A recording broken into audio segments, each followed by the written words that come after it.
I'd like to call to order the City of Oak Harbor Planning Commission regular meeting, April 26, 2016. For the roll call, for the first time in a long time, we have all of our commissioners present this evening. Yay.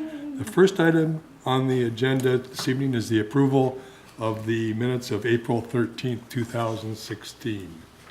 Do I have a motion? I will make a motion to approve the meeting minutes from April 13th, 2016. Second? Second. All in favor? Aye. Abstain. I wasn't here. Motion approved.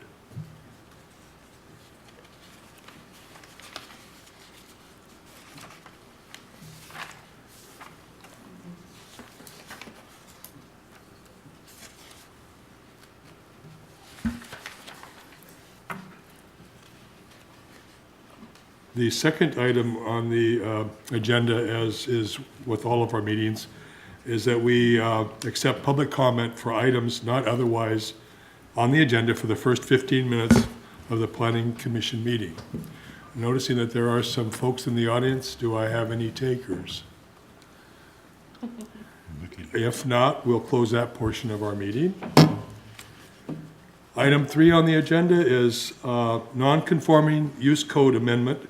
This is a public hearing, and we will consider a proposed code amendment to the Oak Harbor Municipal Code to address changes to non-conforming uses. Hello. Good evening. Ray Lindenberg, Associate Planner.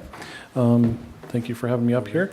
We are looking tonight at a minor change to our existing non-conforming uses section of the code. I'm going to refer you to page 14 of your packet there. I don't have anything up on the board tonight. So pretty much what we're looking at doing is changing a very brief part of the sentence in 19.18.030, number 1B, that will allow somebody to reconstruct a single-family residence that is a non-conforming use. And essentially what that means is if you have a house that might be in a commercial zone and you have a situation where you have a fire or some other disaster that destroys the value of the house, you are able to rebuild that with this code change. Right now you're not, and that's causing some issues for homeowners who live in a house that is non-conforming in a commercial or other zone district. And it's creating a situation where they're unable to sell it because banks are not really too thrilled about the idea of lending on a house that might be eventually destroyed and never to be rebuilt. So what we have there is a change that says a non-conforming use and then adding in the words other than a single family use to allow for those single family uses. If you have a non-conforming use that is a rendering plant or something like that, you're still going to be subject to this. And then finally, at the end of that section, it will say single-family uses may reoccupy the building, structure, or property, provided that such reestablished use shall meet all the applicable density provisions in the underlying zone district. So whatever the density provisions for residential use in that zone district will function as your maximum density there. So if you have a situation where the lot is too small, to allow for a single-family house, then you might still be out of luck there. But this does allow for a lot more flexibility in the situation where you have a non-conforming residential use. Why don't you explain to us, I know the answer to this, but for clarification. Sure. An existing residence that was built, and the zone at that time was residential, but it's been since overlaid to like commercial, like along Interstate or Highway 20. Yeah. Okay, so it's now a commercial district. The house still stands. So if that house burns to a point of 50%, the laws that stands, to the ordinances that stands now, they could not rebuild it. With this change, it will allow them to rebuild that. Correct. Yeah. Ray, do you have any idea how many properties this currently could impact? We don't. It's not a huge number. It wasn't a situation where we felt like it was going to impact a significant number of properties. So honestly, we didn't do a whole bunch of really detailed research. I know that Primarily where this is happening is in the RO zone district. Some of the older properties right over here along Midway. There are a few commercial properties along that stretch, and some of those RO, like I mentioned. The RO zone seems to be heavily affected by that because that was initially intended to be a transition between residential and commercial uses. So there's a lot of houses that are mixed in there. Thank you. Yeah. I have a couple of questions. Okay. In the, if you go back to item A, where it speaks about if a non-conforming use that ceases occupancy, or in the case of a business, active use, then it goes on to talk about that they have, if it's not occupied or used for a continuous period of 1 year. I'm a little concerned, since what we're trying to do is fix this for the single-family people. Yeah. I'm a little concerned if we have a natural disaster, that we will not be able to, that house might not be able to be rebuilt due to circumstances beyond the control of that owner. Is there a way to incorporate so that in the event that there's a natural disaster, a person could still keep, without that 1 year, as long as they're moving forward in a workmanlike manner, consistent with what is happening in the time and place? Well, Section A there is more in the situation of a home becoming vacant for a year. Not because of a natural disaster, but because somebody moved out and has essentially abandoned the place. And this code amendment does not address that. It addresses a situation where, for instance, somebody's living in a non-conforming house, there's a fire or an earthquake or some sort of disaster that partially destroys the house, and they want to rebuild. So they can go, move out, move their stuff out, build the house, move back in, and continue to use it as a residence. Which I understand. Okay. So you don't think that at some point someone might say, well, while B works in your favor, you were out for over a year due to circumstances beyond your control. Nobody's going to go back and do that to a landowner. That really concerns me. If I may. Do you see what I'm saying? I would think that in the event of a natural disaster, it's fairly common for communities to either adopt informally a much more lenient view of their code, or more specifically, pass an emergency resolution or regulation that either suspends rules as necessary or acknowledges that compliance with the rules in general will be difficult because of this natural disaster. And so I think there are a couple of different avenues available to us if that ever really became an issue for us. Okay. Yeah. So since we're fixing single family, I just wanted to see how far we could go with that.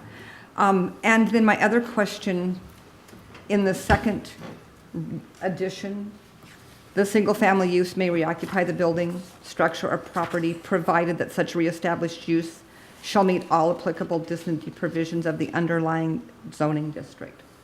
So if I have an underlying zoning district that's an R4, and I'm still in an R1, am I going to be precluded then?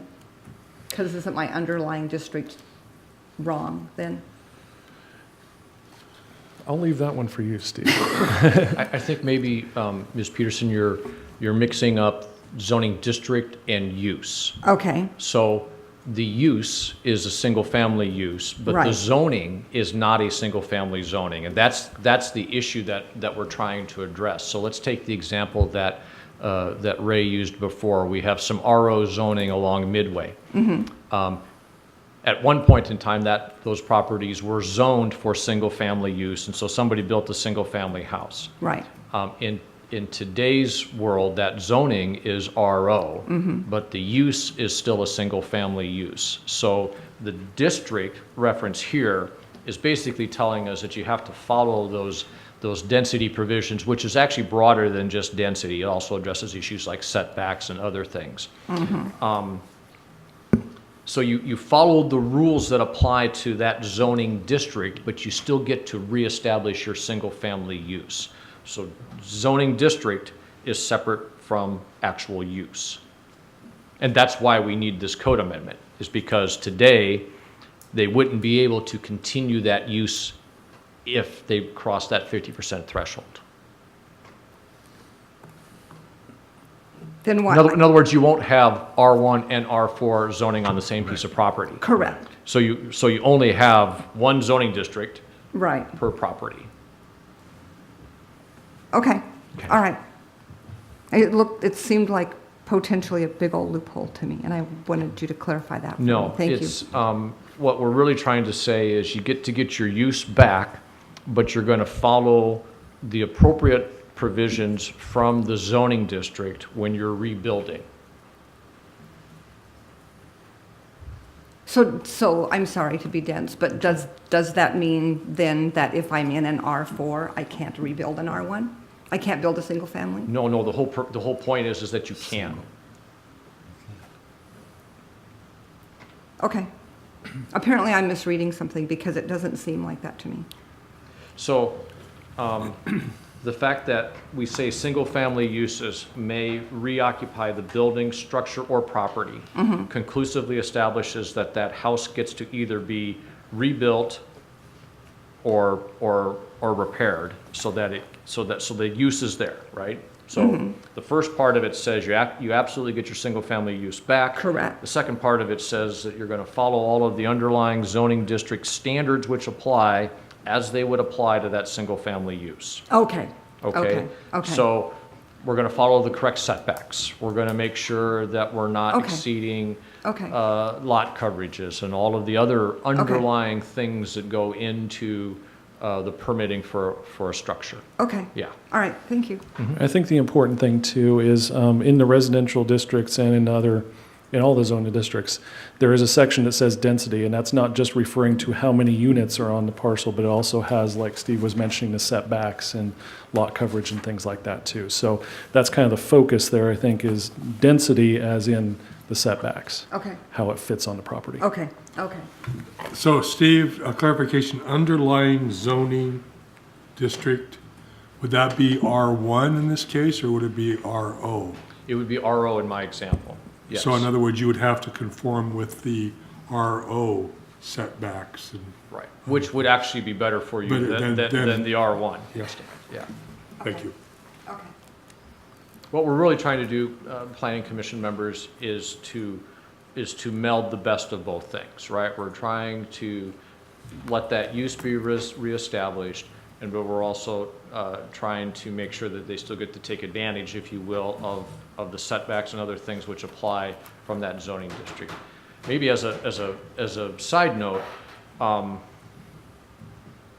in all of my time here in our community, 17 years, 18 years, something like that, I can't think of a single example where we had a non-conforming home which was destroyed 50% or more by fire or natural disaster.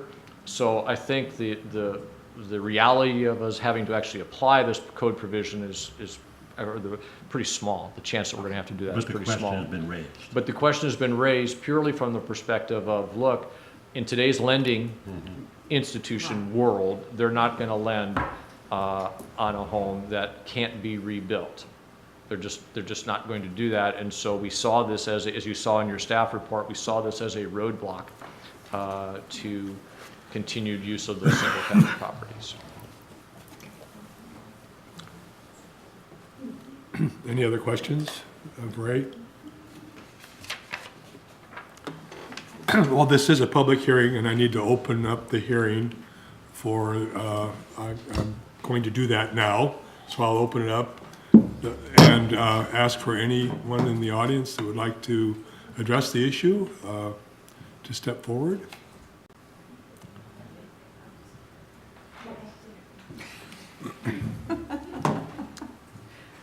Purpose for being here. Yeah. Kathy Phillips, do you need an address? 1192 Channel Lane, Oak Harbor. Thank you, I'm- Kathy. Thank you. I'm a realtor with Remax Acorn Property in Oak Harbor, and my friends here are also with Windjammper Real Estate. We're all real estate agents, and we're all affected by this zoning. I have single-family homes that are pending sale. The sale has been held up with the lending institutions because of this 50% verbiage in the zoning code. So we certainly ask you to take a good look at this and please make that change. And it would be great for all the people here in Oak Harbor. There's a lot of areas like this that are spread out throughout the community.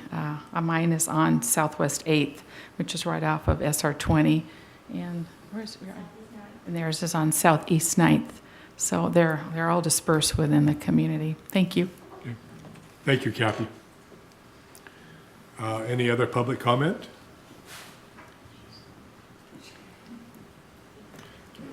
Kathy did a fine job, apparently. Thank you, Kathy. So, do we have any other questions? Do I have a motion? I move we pass this non-conforming use code amendment forward to the city council as written. I second. All in favor? Aye. Aye. I'm going to abstain. Just potential conflict of interest since I am a lending institution, so. Good job, Jeff.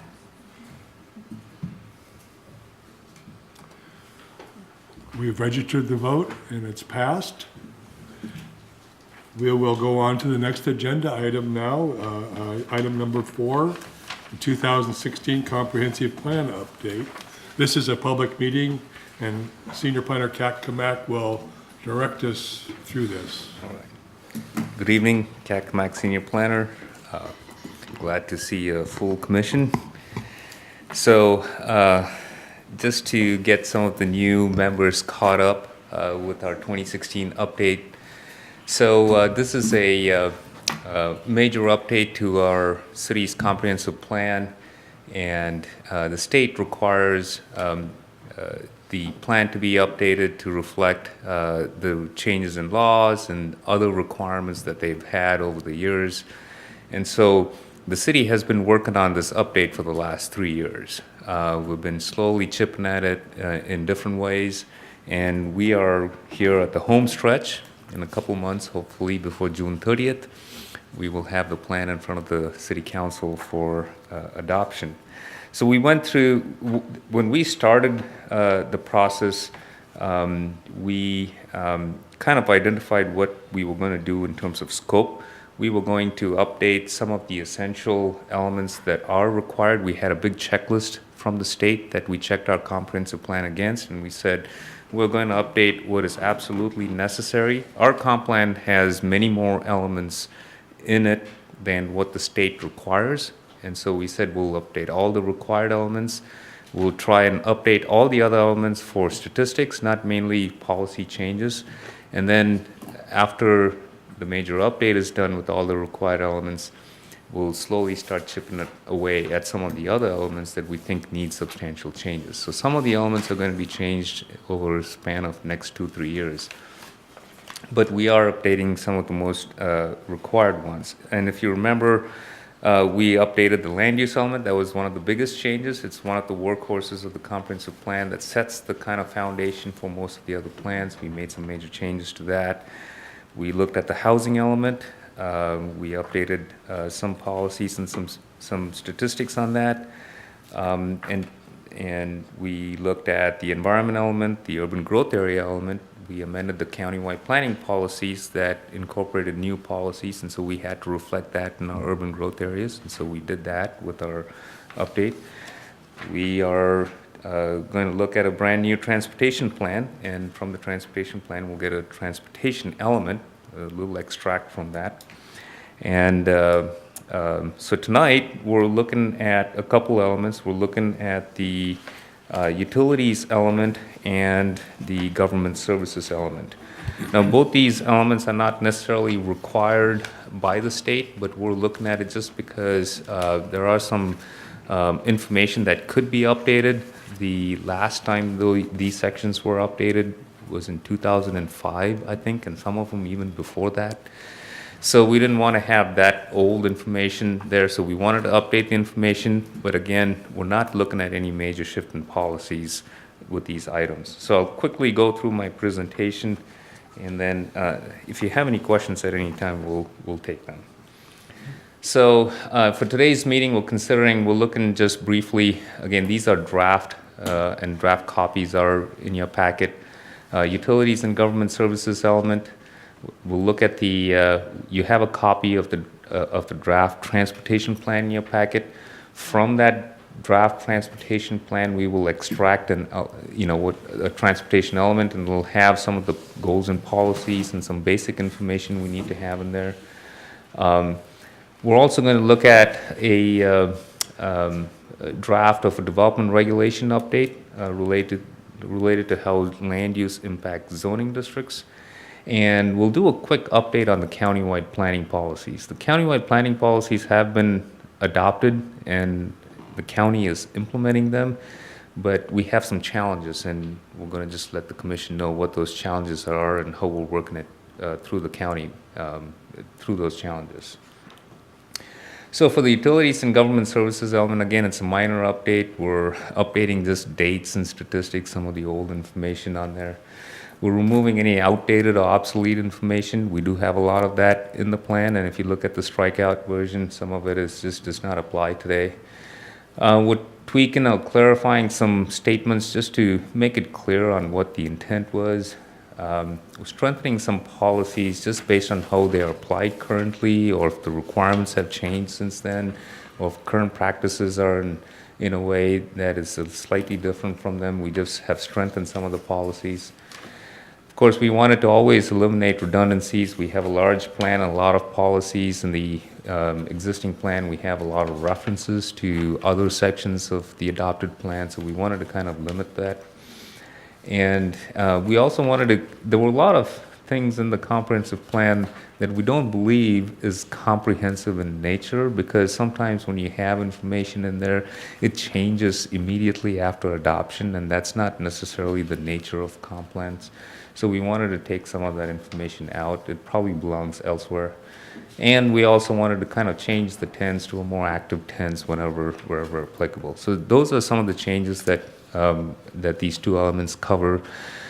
There was a question about some sections highlighted in the packet. Those are,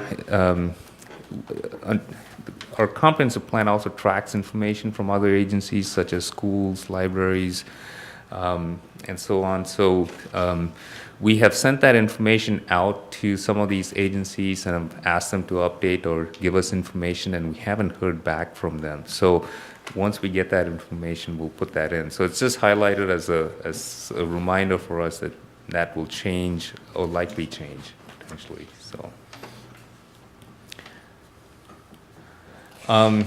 the transportation element. So you have the draft transportation plan. It is a draft. There are several sections in the transportation plan that we are still continuing to work and resolve. But once we have that somewhat finalized, we can kind of extract a transportation element out of it. What the transportation element could potentially have is probably the goals and policies. It'll probably have the functional classifications. It'll have some future connections and potentially a list of projects. That's all it needs to have. The plan itself has more detailed information. They have level of service calculations, and they have other technical data that doesn't necessarily belong in the element portion of the comprehensive plan. So we have the draft plan in front of you. If you have any questions, feel free to bring it up. We'll try and address those. But once that draft plan starts to get a little finalized, we'll extract the transportation element and put it into the comprehensive plan. So just wanted to kind of give you the information on that. And we're hoping to have the draft comprehensive plan ready for your next meeting. So most of them should be in there, and we'll continue to work through that. We're hoping to have 2 hearings with the Planning Commission in May for the entire comprehensive plan. So we'll have a chance for questions, discussions, and if the public is here, their comments and input as well. Development regulations. So one of the things that the state requires us to do is, as we update our comprehensive plan, if there's any related development regulations that need to be changed, we should probably update that as well. So if you remember, in our land use element, we went from what is currently a 1-to-1 ratio. So we have one land use category for every zoning category. So we have, low density single family, as a land use, and then we have R1 single family as a zoning district. And they translate directly, that's how they get implemented. And same as medium density and medium multifamily and so on. With the generalized land use map, we're reducing the number of land use districts. So if you look at that attachment that I have, page 90, is the chapter 1912 is the establishment of zoning districts. So this particular section in the zoning ordinance tells us that when a property in the comprehensive plan is designated as low-density residential, what should the zoning be, and what are the regulations that will apply to that property? So this translates comprehensive plan to implementation. In the previous, on the current one, all the strikeout version, you can see that there's equal number of land use categories and equal number of zoning districts. With the proposed one, we're going general. So for low-density residential, for example, there are 3 zoning districts that will implement them, R1, R2, and R3. And so, for example, if a land is designated low-density residential, currently in our future land use map, and let's say it's sitting in our UGA, not in the city, and they want to come into the city, they want to annex into the city, so they come and ask for an annexation, and we say, sure, we'll annex you, you're contiguous, and you're designated as land use or low-density residential. But when you come into the city, they have a choice now of 3 zoning districts that they can be. They can be either R1, R2, or R3. And that's great flexibility because we're trying to increase our density as we grow to try and maintain GMA principles and not, grow outward, but just try and increase density. So the potential is that developers that want to come into the city could choose a higher or could choose a mix of these. So within the low density district, they can say we'd like 5 acres of R1, 5 acres of R2, and you can do it all through the annexation agreement. If you did it currently, you'd come in as R1, and that's the only choice. So this change from going from 1-to-1 to this general land use was to offer flexibility, was to provide more rezoning capabilities, and to increase the density wherever utilities are available. And this will help us do that. So this text amendment is just a draft. It's being provided as one of the development regulations that we have to adopt in order to implement the comprehensive plan.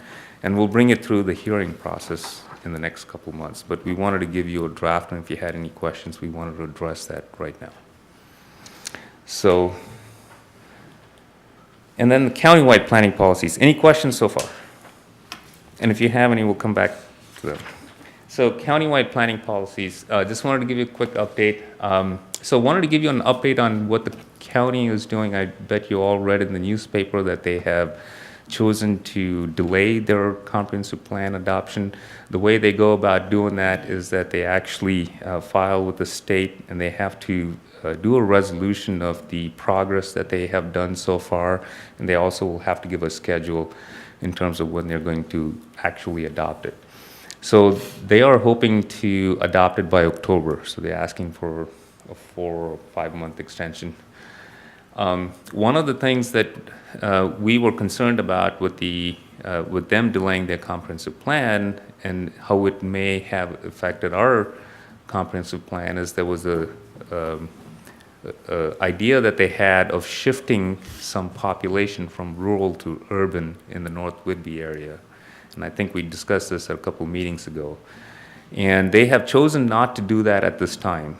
They want to discuss that with other elements that they are updating, such as the economic development element. They just didn't want to shift the policies and try and make it challenging to determine how to limit development in the rural areas so that people come towards the city. It was starting to become a bigger discussion than they could accommodate at this time. So they've just kind of delayed that a little bit, which works in our favor, because if they were planning on trying to do some population allocation to us, then we would have to reconsider how our capacity works and whether we have capacity. And then we were concerned that we wouldn't be able to adopt our comprehensive plan in time with the state mandated deadline. So they have decided not to do it at this time, so we're going to try and move forward and try to meet the deadline from our side. And then when they do decide, we can do a comprehensive plan amendment like we do annually, and then we'll take into account whatever changes that they are thinking about. So that's just an update from the Island County Comprehensive Plan standpoint. In the countywide planning policies, another challenge that we're coming across is there are requirements in the countywide planning policies regarding the JPA. So we have the city limits, then we have the city UGA limits, which is a slightly bigger boundary for city to grow in. And then we have the JPA, which is called the Joint Planning Area, and that's significantly larger than the UGA. And I have a map of it, which I'll show you in a little bit here.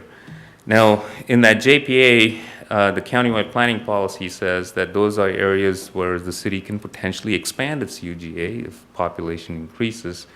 And there are some policies in there to guide what properties are appropriate for development. And so you can kind of layer them, just like how you have land use designations. You can designate certain properties that are culturally significant, or they have commercial agriculture on them and that they need to maintain that rural character. You assign it. And so you would consider those for development at the very last option.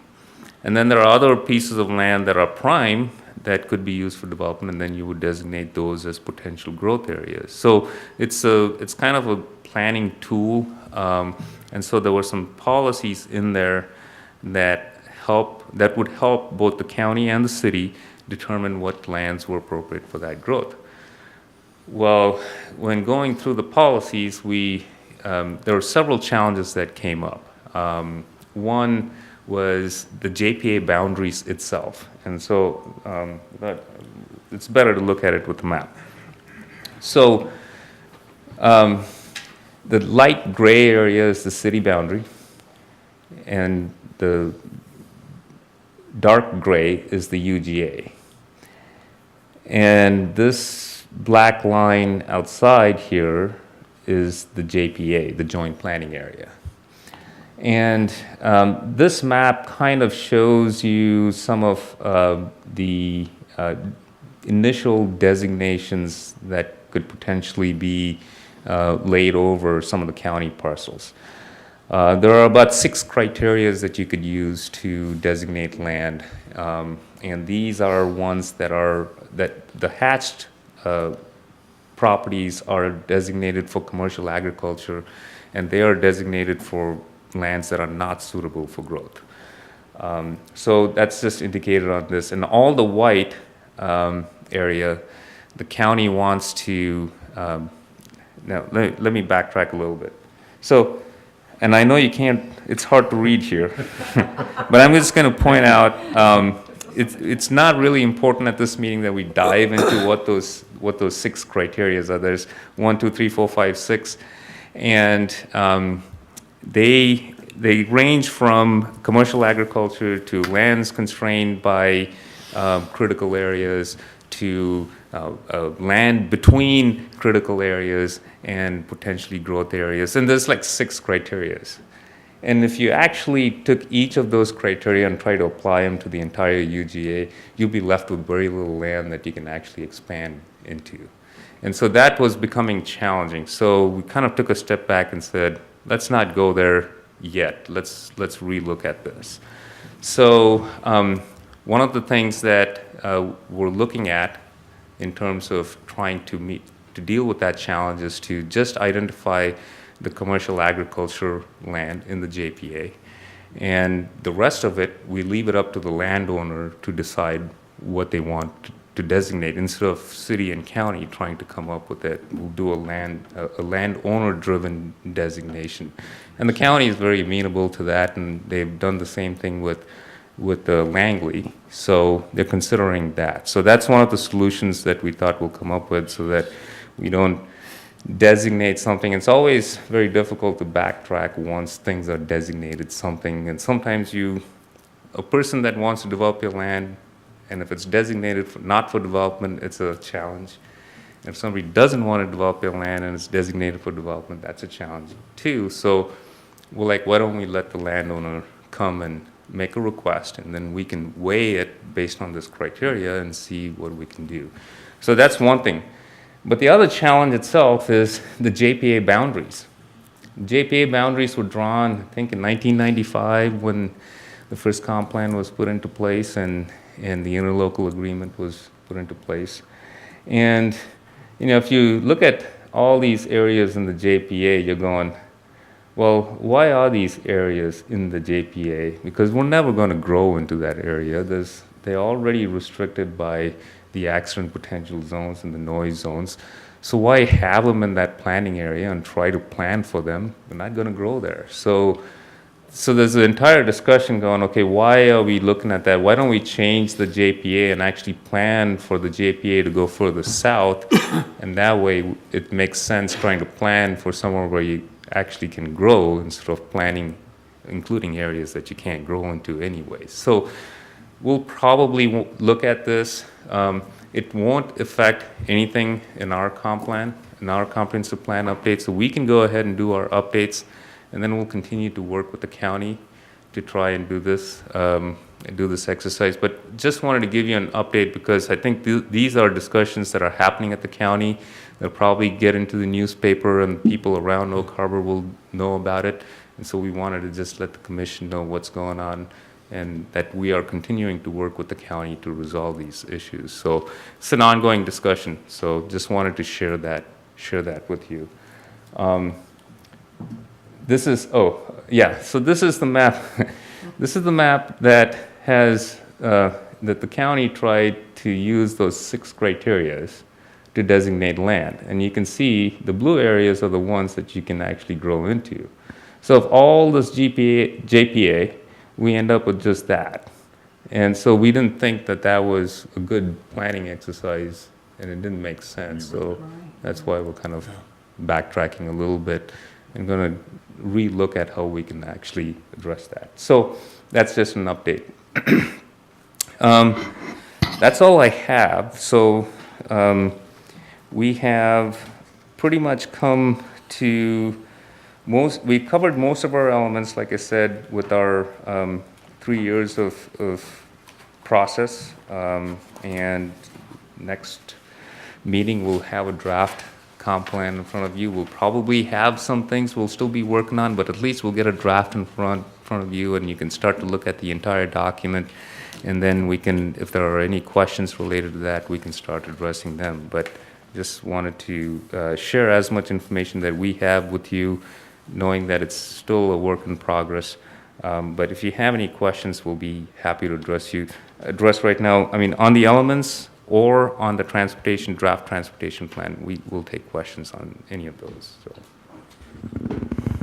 I have some questions. And I don't know how deep you want us to get into these questions, but in whatever this is that I'm looking at, the utilities element, I think, item 5I, I don't understand what that means with the rewording of it. What page are you on? Page 35 or, Here we go. Okay. yeah. Thank you.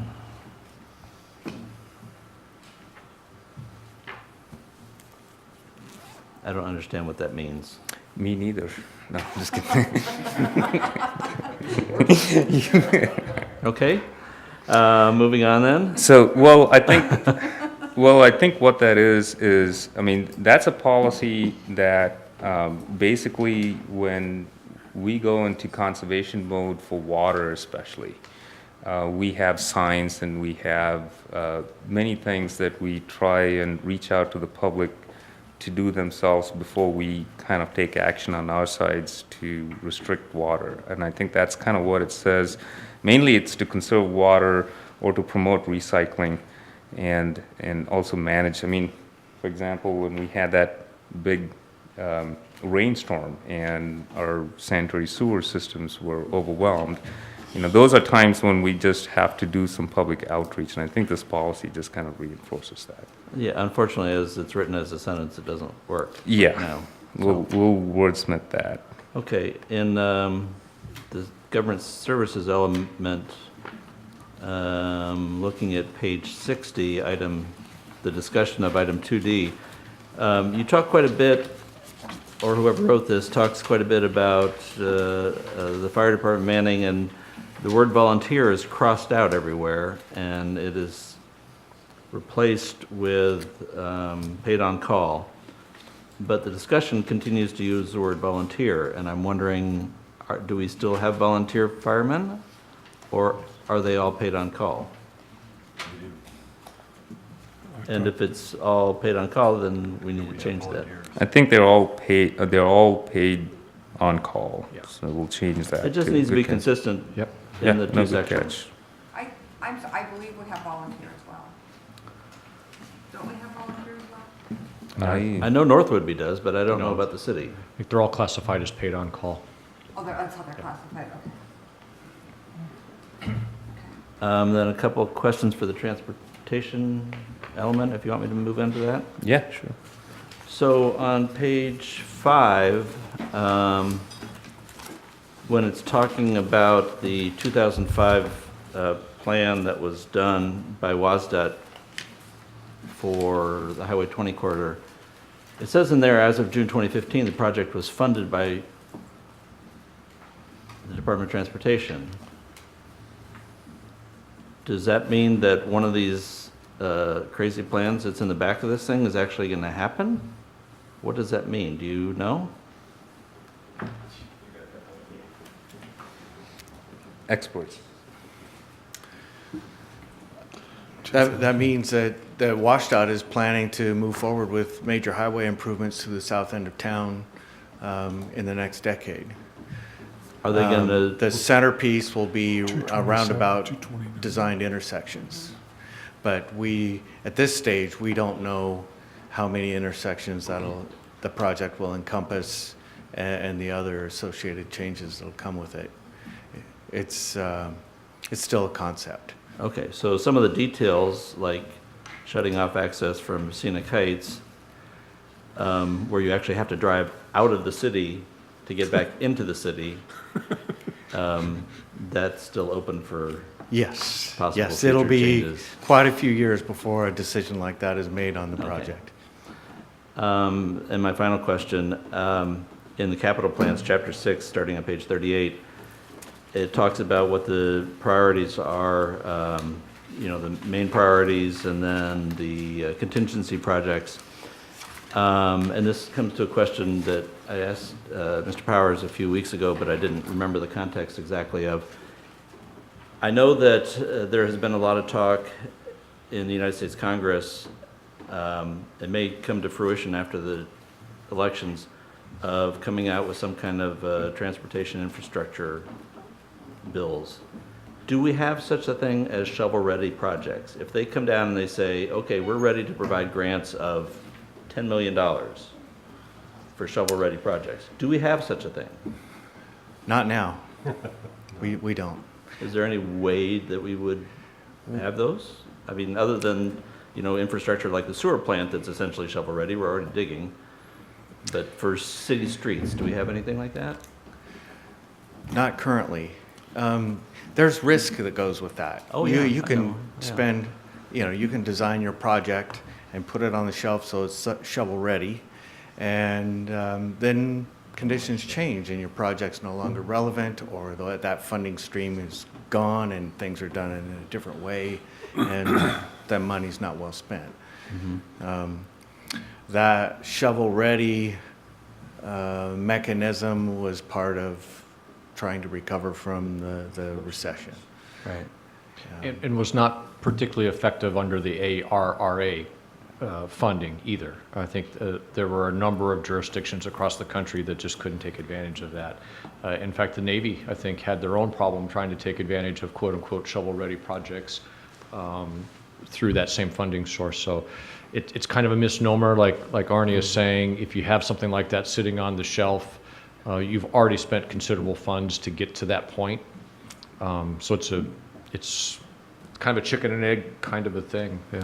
So it's probably just a political ploy at Congress to make us all think that It they're makes doing it something. makes it seem like the money is going to be immediately available to make an immediate impact, and I think in reality there are very few communities who have a project which is absolutely ready to go at that particular moment. Now, if we're talking about something that's already had some preliminary work done on it, or there's a ramp-up time where you get ready to utilize those funds, then that's a whole different ballgame. Like our sewer plant, where it's already under construction, we could transfer the funds there. Yeah, possibly. that'd be great. Yeah. But they don't want to fund projects which have already started because that doesn't give you the photo op, right? Okay, thank you. I don't have any other No questions. attaboy there. You want that? Any other questions? Yes. My only question, and I don't think it affects us, but if we give our stuff to the county and the county isn't ready, we can't get in trouble for that. The county might be fined or something, but if we have everything ready for them, we can't get in any kind of trouble, right? No, our requirement is to have the plan done and submitted to the state, not the county. Okay. So county has to do that with the state as well. So no, their delaying of adopting their plan will not impact us. Okay. So what degree do they have to mesh, the county and the city? Do we have to be in step in? Well, yes, consistency-wise, I mean, the population is one of the measures of consistency. So population projection, we've adopted the projected population for the 20 years. We're consistent in those numbers. What we were really worried about is whether they would allocate in the North Whitby area a little more to the city than what we anticipate. So so in that way, we match with them. We're right now, as things go, we're consistent with all the things that they're doing and what we're doing.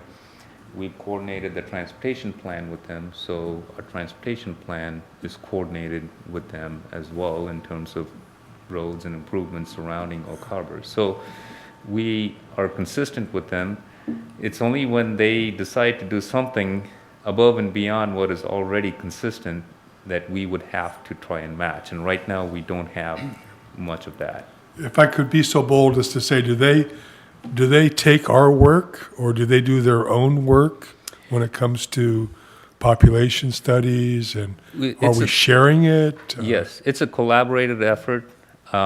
So that's how the countywide planning policies, we worked with them the last couple of years to try and do that. And part of the countywide planning policies was to establish that process on how we develop the buildable lands analysis and how we do the population and so on. So it's a collaborative effort, but most of the work is actually being done by the county, but we do contribute our information. For example, we got the information from the Navy and their increase, and so we determine what that would mean, how many of them would stay in Oak Harbor, we believe would stay in Oak Harbor, and gave that information to them. And that's what they used to say, okay, in North Whitby, this is the population that's allocated, and Oak Harbor is going to have this much population. They did that with our input. So we do give them information that they use, and then we use that information back. So, Thank you.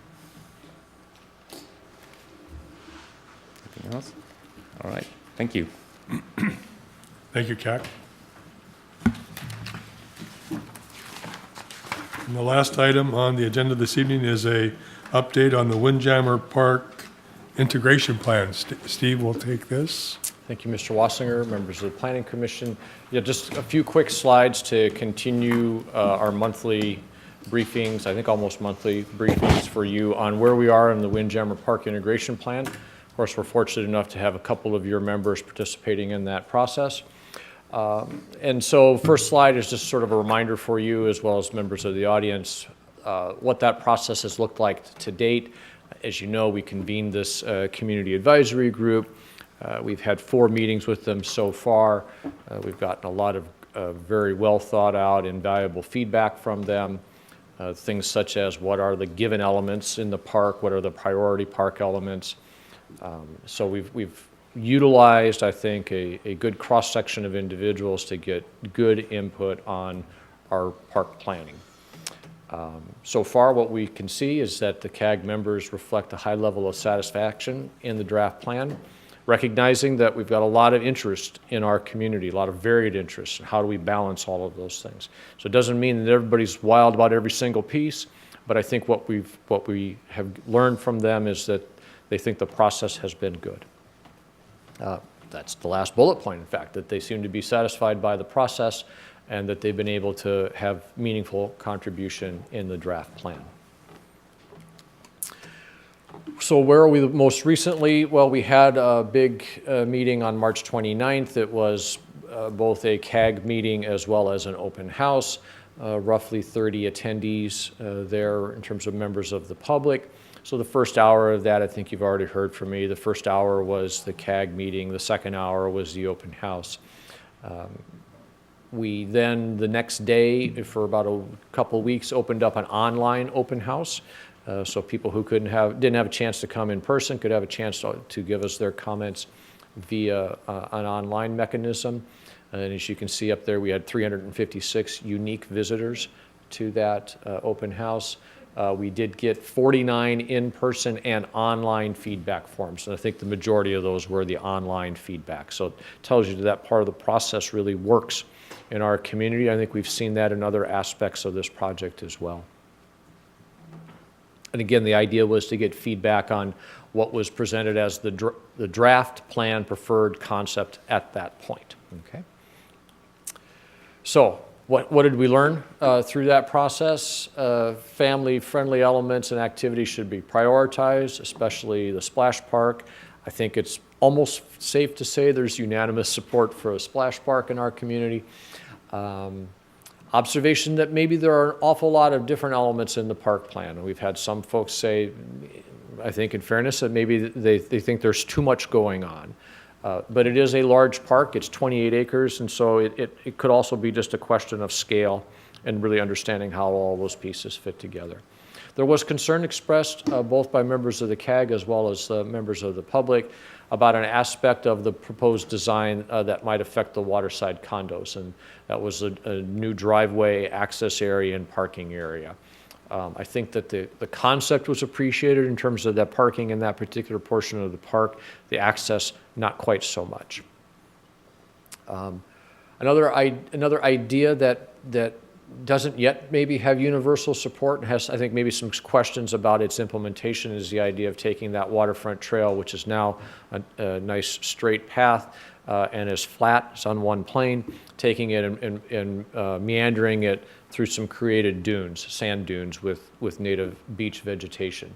I think some members of the CAG and the public like it, some clearly don't. Others would like to have just the plain straight path recreated again when all is said and done. So we're working on that from a design team perspective to see if some additional information would be helpful or whether that concept should stay or not.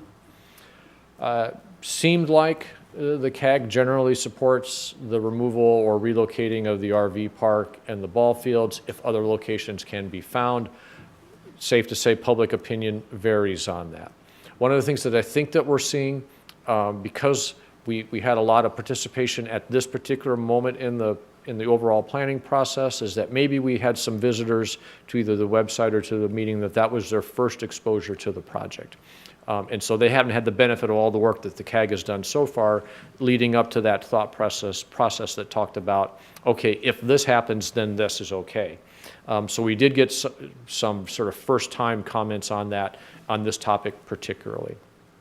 And then sort of the obvious statement of the night that there's consensus that the waterfront is a resource and an asset, and we need to protect it at all costs. So I think we showed you this slide way back at the beginning of the process. Where in the heck are we in this overall process? You can see we started back here in December. with getting council approval and council thoughts on programs and activities. We've been working our way through the year, the different CAG meetings at the different points, and I won't go through all of these slides, but obviously the red check marks represent the things that we have accomplished so far. You know, we are obviously right here, and so we are working our way towards what we think is our final CAG meeting, which is for next Thursday, May 5th, with the CAG, and we will present to them the feedback summary of the feedback that we received from the open house as well as the online open house, refinements to the plan based upon that, some discussion about phasing and planning level estimate costs, and see how that all comes together and whether or not there's general support for quote unquote the preferred alternative. If so, then staff will continue their briefings with the Planning Commission and the council, working our way up towards council approval possibly in June. And then from there, the pieces which are deemed to be phase 1 pieces that are necessary to do because of the construction of the clean water facility, we will take those and begin to move them into the planning and design process and construction document process so that they can become part of the bidding process as we start to continue to move forward. Oops. Next steps, I think I've hit on most of those, and so those are the dates that we are shooting for, and leave you with what questions you might have. Steve, can you go back to the drawing? Sure. I haven't been involved in the meeting process up close, but I'm thinking I like basically what I'm seeing, but I'm also looking from a maintenance standpoint. We had some severe storms this past season, and it washed up and wiped out a lot of the protective areas for the picnic tables and things like that. A lot of debris washed up, and the water park being in close proximity to the coast or to the shoreline, isn't that kind of concerning from a maintenance standpoint? So I think there are a couple ways to answer that question. First off, the simple answer is what we have right now at the concept level will continually be refined as we look at each piece. So this will be broken into implementation phases. Each phase then will require obviously additional study, additional design, where you're going to pin down things like elevations and structures and distances and all of those kinds of things. So sort of big answer number one is that the refined designs will obviously take all of those things into consideration. Probably the big answer number two is that it is just part of our environment. Obviously, we're going to design to what happens for the vast majority of the time, and that confluence when you have that big storm, that high tide, and the wind all at the same time, we know that happens, but sometimes those are just things that we have to deal with. Probably the other part of this is that as we work in this area, the shoreline rules are different than they used to be, and so we will be required to look at our shoreline in a different fashion, particularly how we go about stabilizing it. And that's really going to be more of a natural approach, which I think will actually drive that design a little more. And it will probably mean that things are a little farther away from that shoreline in order to give us that extra buffer area. Because I know I came by before the meeting tonight, and then yesterday I came by the construction zone, and they've got pumps running like 24/7, and most of the water is gone, but you can just see the water just leaching out, from the sidewalls and stuff. And that's what I think about when I'm in the construction area itself is quite a ways from the shoreline, but yet the water intrusion is still there.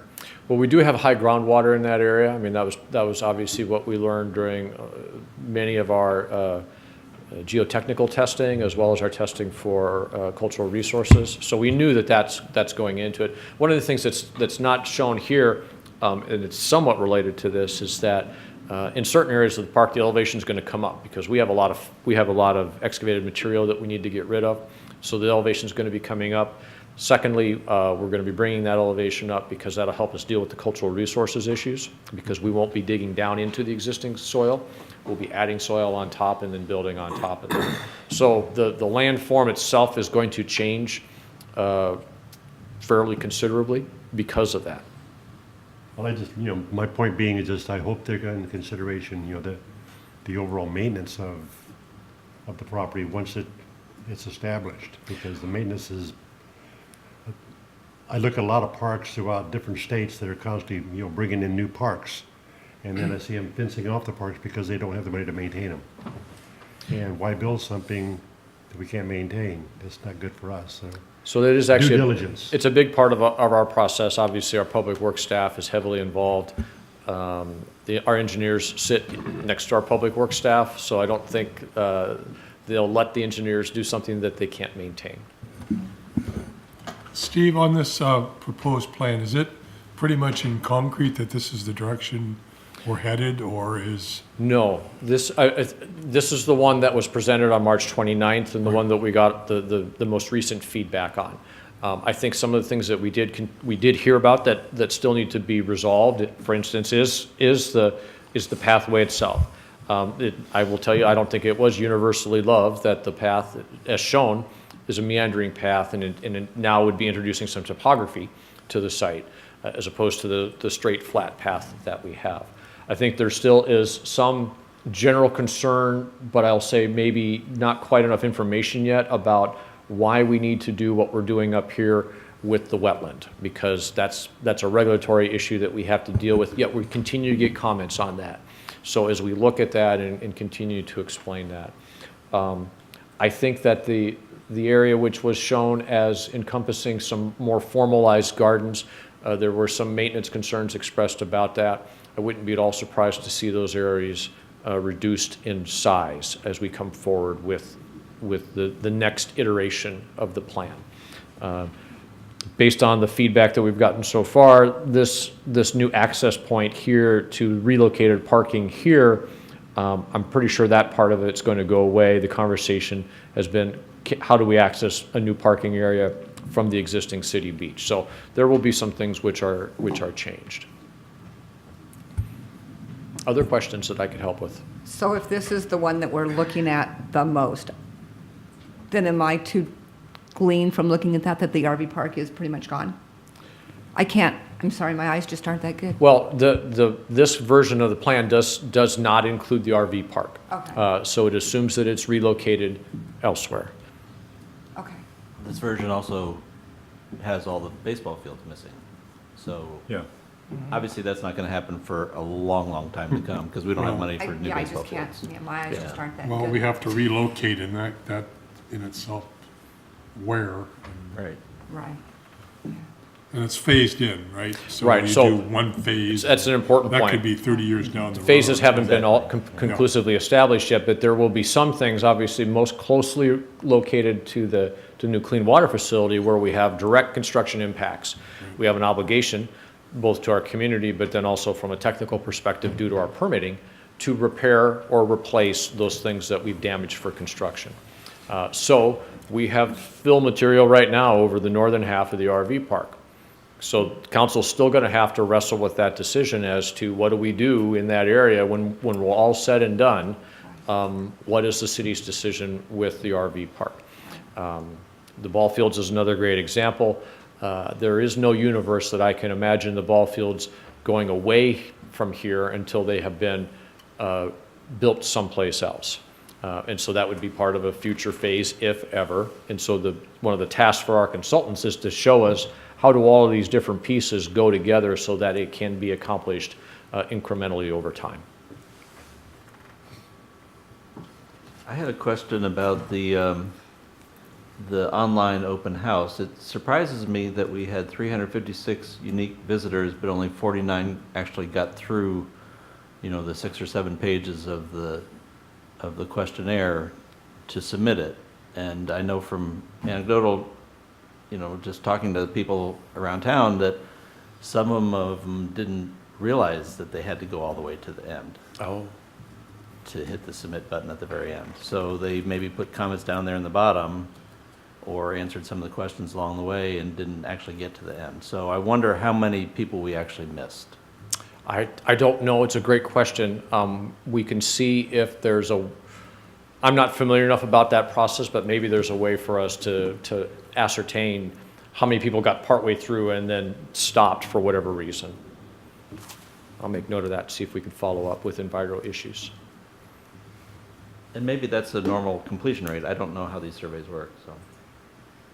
It seems like a pretty high percentage of people that completed the survey, but I don't have any idea either.